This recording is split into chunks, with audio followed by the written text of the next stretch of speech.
আল্লু অর্জুন। আজ তাকে কোটি মানুষ ভালোবাসে, কিন্তু এই আইকন হয়ে ওঠার পথে লুকিয়ে আছে অনেক গল্প, যেগুলো তার জীবনটাই বদলে দিয়েছে। আজ ৩টে ঘটনা বলবো, যেগুলা ঘটেছে শুটিং সেটে, যা খুব কম মানুষ জানে। আরিয়া 2 সিনেমার শুটিং চলছে, নদীর পাশে রাতের শুটিং। এই দৃশ্যে তাকে বারবার নদীতে ডুব দিতে হচ্ছে। তৃতীয় টেকের সময় স্রোত হঠাৎ বেড়ে যায়।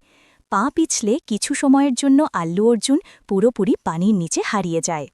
ইউনিটের সবাই চিৎকার, ক্যামেরা বন্ধ, লাইট বন্ধ, দৌড়ে যায় স্টান্ট টিম। কয়েকজন ঝাঁপিয়ে পড়ে তাকে টেনে তোলে। অর্জুন উঠে প্রথম কথা বলেছিল, শটটা কেমন হলো? ডিরেক্টর শুধু চুপ, কারণ কেউই বিশ্বাস করতে পারছিল না যে মানুষটা জীবনের সাথে যুদ্ধ করে উঠল, তার মাথায় তখনও পারফরম্যান্সের কথা। সেই দিন থেকেই অর্জুন বুঝেছিল, দর্শককে সত্য দেখাতে হলে নিজের সীমা ভাঙতেই হবে। পুষ্পা সিনেমার শুটিং চলছে, জঙ্গল, গরম, ধুলো, দিনভর নির্দয় শুটিং।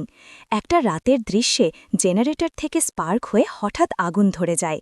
চারদিকে আলো, ধোঁয়া, আতঙ্ক, কেউ দৌড়াচ্ছে, কেউ চিৎকার করছে। এমন সময় আল্লু অর্জুন কী করে? সে সবার আগে ছুটে গিয়ে চিৎকার করে, সবাই বাইরে যাও, একে একে বের হও। ইউনিটের শেষ লোক বের না হওয়া পর্যন্ত সে নিজে আগুন নেভানোর চেষ্টা করেছে। যখন সবাই বলছিল, sir leave it, it's dangerous, Arjun তখন শুধু একটা কথা বলেছিল, ক্যামেরা পরে আসবে, আগে মানুষ। সেদিন থেকেই তার ইউনিট মেম্বাররা বলে, তিনি শুধু সুপারস্টার নন, তিনি নেতা। সারাই নডু সিনেমার শুটিং চলছে, হাই ইন্টেন্সিটি ফাইট সিকোয়েন্সের শুটিং। দৃশ্যে তাকে একটি বড় কাঠের দরজা ভেঙে ঢুকতে হবে। স্টান্ট টিম বলেছিল ডামি দরজা ব্যবহার করার জন্য, কিন্তু অর্জুন বলেছিল, একবারেই করব, নকল লাগলে দর্শক ধরবে। ক্যামেরা রোল করছে, আর অর্জুন পুরো দৌড়ে দরজাটাকে আঘাত করতেই কাঠের দরজা তার কাঁধে ভেঙে একটা টুকরো ঢুকে যায়। ক্রু চিৎকার করে, কাট, স্যার আপনি ইনজার্ড, কিন্তু অর্জুন শট থামায়নি। ওই ব্যথা নিয়েই পুরো ফাইট সিকোয়েন্স শেষ করেছে। পরে ডাক্তার বলেছিল, আর একটু বেশি ক্ষত হলে সেলাই লাগত।